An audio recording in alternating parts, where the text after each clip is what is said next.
Hi, everybody. Welcome to another episode of That Early Childhood Nerd. I'm Heather Burnt-Santy, and Rae Pica is back today with us. Hi, Rae. Like a bad penny. Oh, no, of course not. But you're here today to talk about a new book. Yes, I do seem to have a writing disease. This is my 21st. Oh, my word. No ideas right now for 22nd, so we're safe for a while. But I do love to write. Yeah. Thanks for having me, Heather. No, it's my pleasure. And the book is called What If We Taught the Way Children Learn? More straight talk about bettering education and children's lives. And it's following up on the what if we all understood, what if everyone understood child development? Yeah, which is two pressing questions there. I'm sorry. Yes, you're right. I thought you meant I had asked pressing questions. I was waiting through your questions. So let's jump into this. I just finished the book a couple days ago. I've had it and I've been working my way through. And then yesterday, or the day before yesterday, I just was like, nope, finishing it. Gotta just get through it all. So the format is, for folks who haven't seen it yet, you ask a series of questions about current practice and what we know about how children really learn, and some disconnects that you're seeing. So it's so sort of well put together and just flows, and each one can kind of be read on its own. So I think that's some people aren't, I'm not really a reader, but this would be a great book for even if you're not a sit down and read a whole book reader, because short little Rae's rants.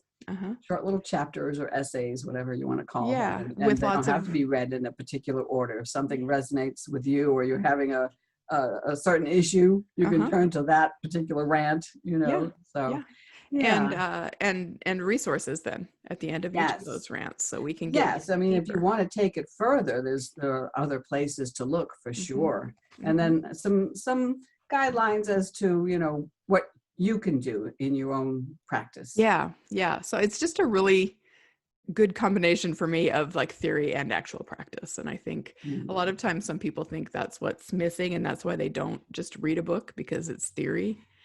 But this really matches them together really well. My live presentations have always been a blend of theory and practice too. And now my online presentations, my virtual ones. I've been in sessions before where they're so packed, people are hanging off the ceiling, and it's all practice. And I thought, I could get more people if I just did that, but I've got to give them the theory too. I just have to, I think that's important for us all. If we want to be really intentional teachers, we have to understand the why behind the what. And the what is certainly easier to just hear about and copy, but the why makes it deeper and easier to connect. And thanks for that. Maybe that's just my nerd perspective, but that's what I think you're doing right, Rae. I'm glad somebody thinks I'm doing something right.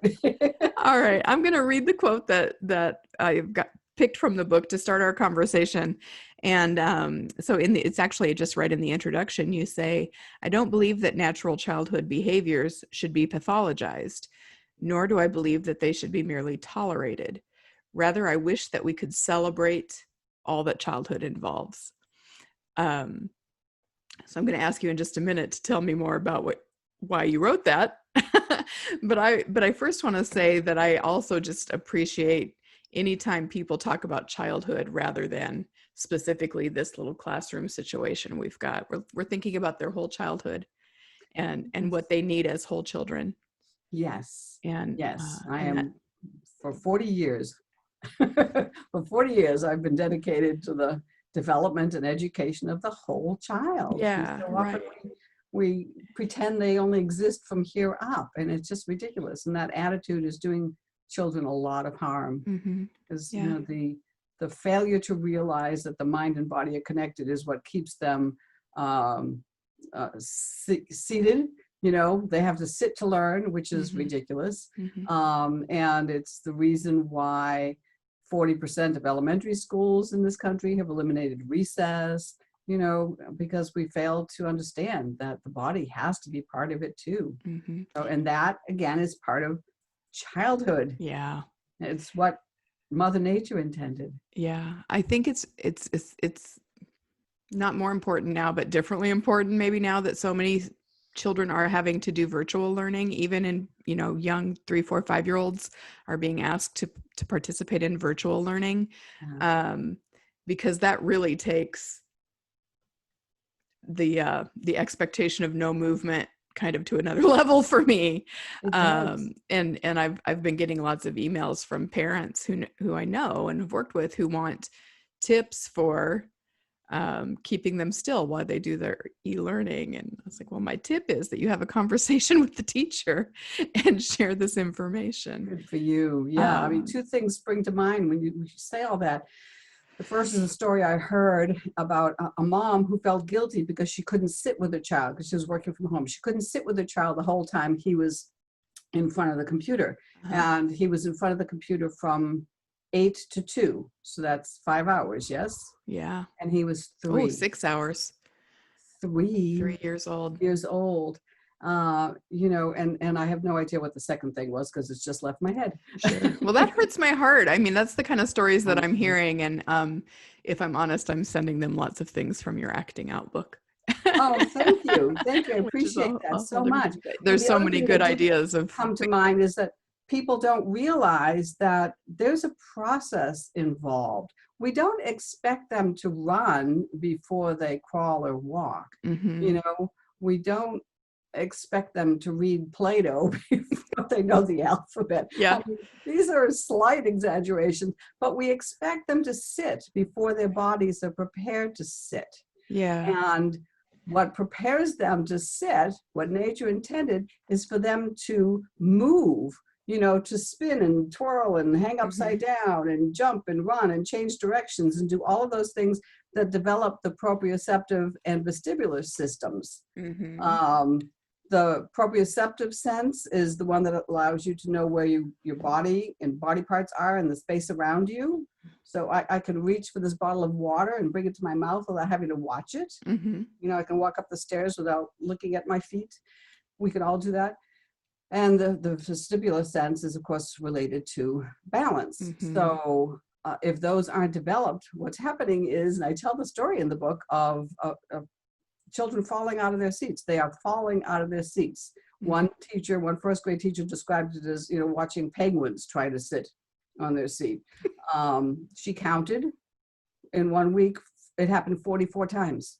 That is amazing. First graders fell out of their seats. This is not what nature intended.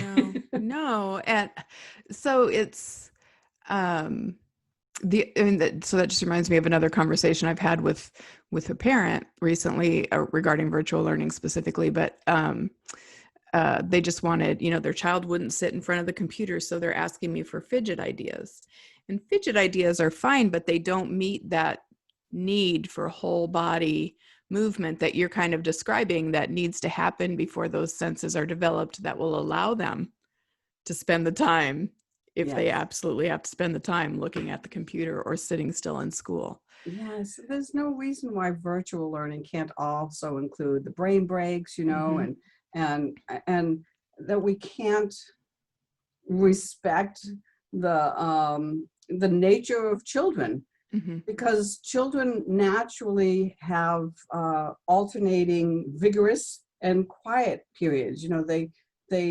They set a pace that works for them, and just sitting and staring all that time. And if you get one of my colleagues started about what that's doing for their eyesight, I mean, that's, but then the rest of it is sitting is just, it's not how they learn. Eric Jensen, that brilliant educator who's written a bazillion books on brain-based learning, says the learning brain can only absorb, a handful of minutes at a time.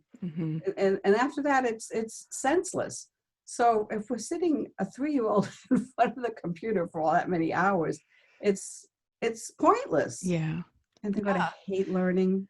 Exactly. They develop such negative ideas about their own ability as a learner and about how school makes them feel. Yes. And they internalize that and they take that with them. I remember that very well in a couple specific areas in my own childhood where I had really negative experience, with a specific content area, not necessarily with whole day school, but it stays with you and it's hard to undo.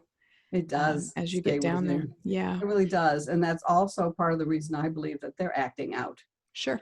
because they have no other way to express their frustration. Mm-hmm. If they can't please the important adults in their lives because they're not developmentally equipped to do so, Yeah. because we're asking them to do things, that they're not yet ready to do, then Yeah. they get frustrated and their self-esteem plummets and all of that. And so we have Yeah. more behavior challenges than ever before. Yeah. And a single fidget toy or bouncy seat isn't going to solve that. It's a No, bigger it picture can we need to help. look at. That It can can be a help. We have tool. a That lot can of be a piece. research now about fidgeting and how children need to Right. perform repetitive movements or whatever in order to focus better. Mm-hmm. But if we say sit still, then that's all some children can concentrate on, is obeying that one command Mm-hmm. and not whatever task we've assigned them to do. Yeah. So yeah, Yeah. but the fidgeting can help, like you said, it's Sure. just one small piece, It's a tool. Yep. And it doesn't take the place of that whole big body stuff that they It need. does not. One of the things I wanted to ask you about, and so you talk in the book a lot about movement. There's a whole section that's really about movement. You talk about these reasons that we're seeing the more challenging behaviors that you just touched on, but you have one that caught my attention particularly, which was disruptive children are drugging and dismissing them our only option. And that was such a powerful way of sort of encapsulating what I see happening over the last several years. It's so many adults are more willing to try to think up a label that fits and explains what's happening with the child, and then sometimes that leads to medication, sometimes that leads to suspension or expulsion on the other extreme. Yeah. So what do you want people to think about That's where that before quote they came jump from. to that? But Yeah, that's where that quote came from. We're pathologizing childhood. Yeah. We are seeing their inability to sit still and their need to play and their need to move, all the things that children were meant to do. We're seeing it all as something that needs to be either punished or medicated. Mm-hmm. And I don't understand it. I don't understand. I mean, I know sometimes they just get on your last nerve, right? Mean, you want them to sit still, you want them to be quiet. But if we go into the early childhood field, I mean, if we as early childhood educators don't appreciate them for the children that they are, why are we there? Yeah. We really should understand child development, and we should. I know that some people are, administrators and policymakers are keeping a lot of teachers from teaching the way they learn. But I'm planning a revolution. It's time for an uprising. But parents want the best for their children. There's no doubt about that, Heather, but they just don't always know what that is. They're getting a lot of misinformation. And, a mom who thinks that a 3-year-old is supposed to sit still for 5 hours in front of a computer doesn't really understand what is right for her child. Yeah. And I think it's definitely true that some of the, and honestly, I'll just call it malpractice, and that will offend somebody, I'm sure, but some of the malpractice that I see in early childhood classrooms in this area, jumping to a label or jumping to a diagnosis rather than really understanding what's going on. Part of the reason might be that administrator and definitely the policymakers are setting the stage. But if we really understood child development, I think we would be able to find a better way to work within that system until the revolution comes. Until the revolution comes. But I just see so many people that just sit back and say, well, I don't have a choice. This is what I have to do. And that makes me deeply uncomfortable. Me too. I know, I'll be the first to admit, it's easy for me to say, start an uprising because I'm an independent consultant. I work for myself. No one tells me how to do my job, or no one holds the threat of being fired over my head. But I was doing some training at a county here in Virginia a couple of years ago, and I got the chance to go 3 times, which is very unusual. Mm-hmm. So on the 3rd time there, one of the teachers raised her hand, and this young woman says, "Why are you here?" And I thought, well, that's an interesting question. Mm-hmm. I don't know, because they paid me to be here. I don't. What do you want me to say? Right. and she said, "Well, you come and you tell us these things that we should be doing with the children, but then the county doesn't let us do them." Wow. Mm-hmm. So then another teacher raised her hand and said, "Yeah, I was dinged by an administrator for doing one of the activities you showed us last time you were here." Oh, wow. And then a 3rd teacher, bless her, raised her hand and said, "So what if they ding you? What are they going to do? Fire you? They can't get enough good teachers." Yeah. So you and I would hope that there would be more teachers like that 3rd one who would say, "Screw it." Right. Screw it. I'm going to do what's best for the children. And honestly, I mean, I've been a center director. I know that it's hard to replace teachers, and you don't just fire them. Like, it was really hard for me to get the ones that I really felt were doing harm fired sometimes because of employment law and, all those things that make it difficult. I just don't really know. The fear may be there. I don't know that the reality is that people are getting fired. Yeah, I don't know either. For doing these but practices. We do live in It a would be fear-based curious. society. Yeah. So, we make a lot of our decisions about a lot of things based on fear these days. Yeah. And I guess I don't know that makes the fear less valid, but it's something to think about. It's something that needs to be explored, I think. Yeah. So at the end of the book, you do a lot of talking about advocacy. Couldn't say the word. And that's kind of where you're going with this revolution, right? So do you have advice or tips or I always slogans for the revolution? Many opinions. Yes, Rae's revolution is coming. I'm actually, earlier today, I was working on a new online course that's going to be ECE Advocacy 101. Uh-huh. I would like to let people know that it doesn't have to be as intimidating as we might think, that there are simple things that we can do. Yeah. Certainly calling ourselves teachers or educators as opposed to like a daycare worker or something like that. The words matter, and just telling our stories. I had a colleague several years ago now say to me, for too long, teachers have been told to shut up and do their jobs, and they've just complied. Mm-hmm. So, I mean, we don't have to get behind the podiums or get on the rooftops and shout. But, I thought about this as I was working on the course this morning. If you're at a social event and somebody says, "What do you do for a living?" You proudly say, "I'm an early childhood educator." Mm-hmm. You don't say, "Oh, I'm just a preschool teacher," or you're not just in anything, Mm-hmm. Yeah, take just out of the vocabulary. Yes. If you show pride in your work and you share your stories, maybe you had a success story that week with a particular child, and you tell it with that passion in your heart, it's going to open up their eyes. They're going to start to respect you. Mm-hmm. So just little things like that make up advocacy. Right. It doesn't have to be storming the Capitol building with your ideas and your legislation. It can be daily changes that we make. Yeah, exactly. But we can storm it too if we feel for some people that's their comfort, that's their skill. That I was looking for a public domain photo I could use on a slide of a warrior, and there was Dina. It's like we don't all feel comfortable being warriors fighting the whatever that evil battle is. Yeah. I think sometimes the word advocacy is intimidating to people who are doing the daily work and just surviving with the children every day. And but it can be those little things.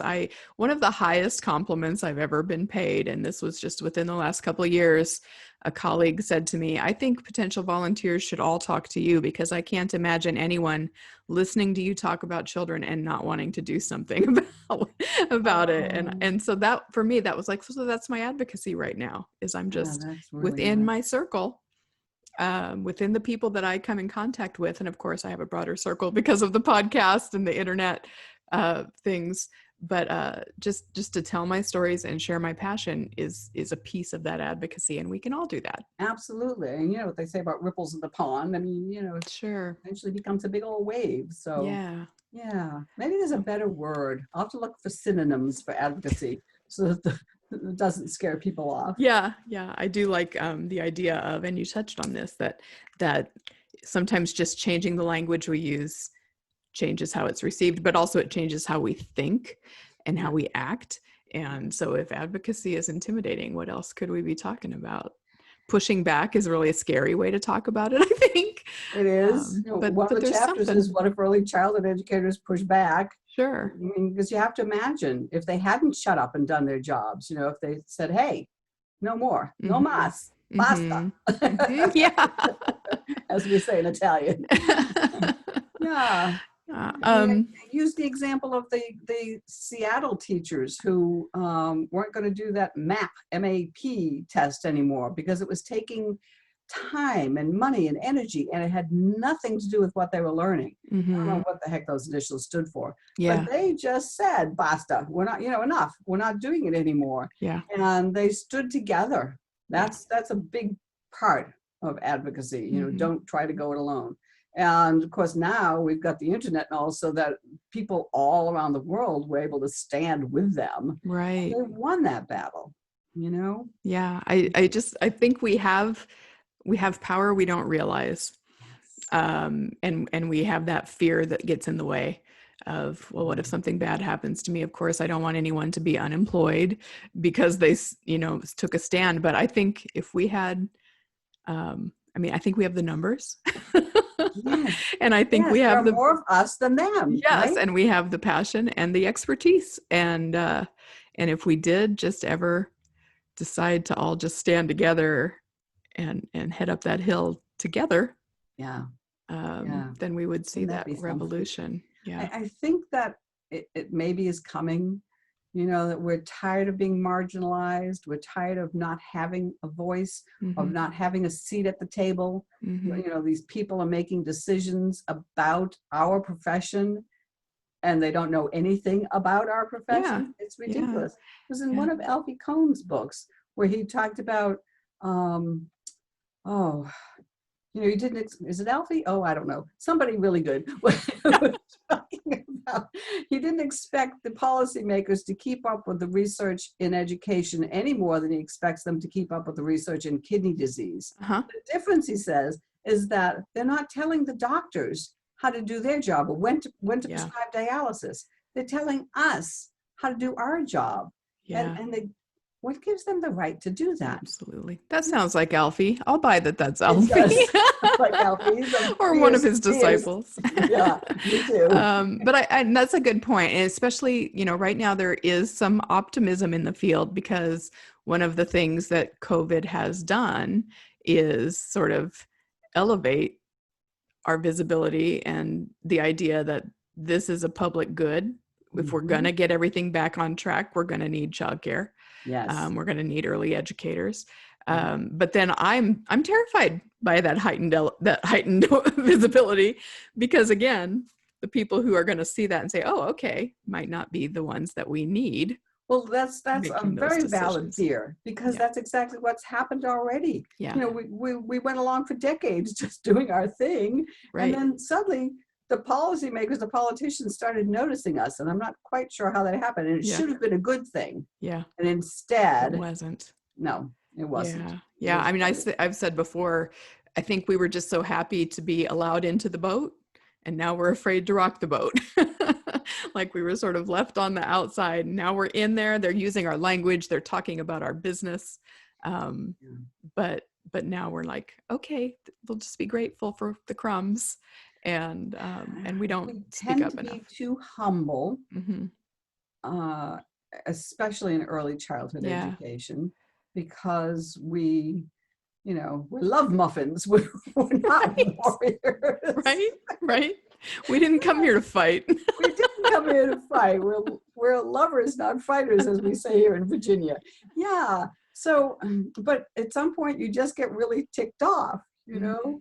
There are a couple of quotes that I use when I do my virtual presentations, and And for the last couple of them, that empower people, Uh-huh. I've been playing the Rocky theme. Nice. Get them all pumped up and feel your power. So That's great. yeah, we all Cute. have it inside of us, Uh-huh. and we don't all have to, pull out the big guns, as you said. We can do whatever we can. In our little patch. Yeah, I think that Yes. will make a big difference. Yeah, educating parents makes a big difference. Absolutely. Honestly, I think that real change will only come when parents know what to look and ask for. I agree. I'm And so glad to hear you say that. I think and they'll so get on our side, and uh-huh. they'll help fight with us for Mhm. what's developmentally appropriate Yeah. if they just understand what's developmentally Yeah. appropriate. Yeah, and I have seen some of that in Mhm. the COVID era that we're in now. Um, uh, I was sort of hoping that COVID wouldn't be such a big topic by September when I was recording podcast late August, but here we still are. But I do think that there are some families who are coming towards us in that way because they've had their children at home with them more, because they've seen sort of the futility of the current educational system and Yes, expectations. that's been And my hope, yeah. that they will see how much the children are learning through play. Mhm. If they get them away from those computers, Mhm. and they'll begin to understand how children really learn Yeah. as they go through all of this, as they take on the role of teacher. Yeah. And certainly there's been more appreciation for teachers, at least until Yeah. they started talking about not wanting to go back to the classroom. And then all of Right. a sudden they're, Till they tried to assert themselves.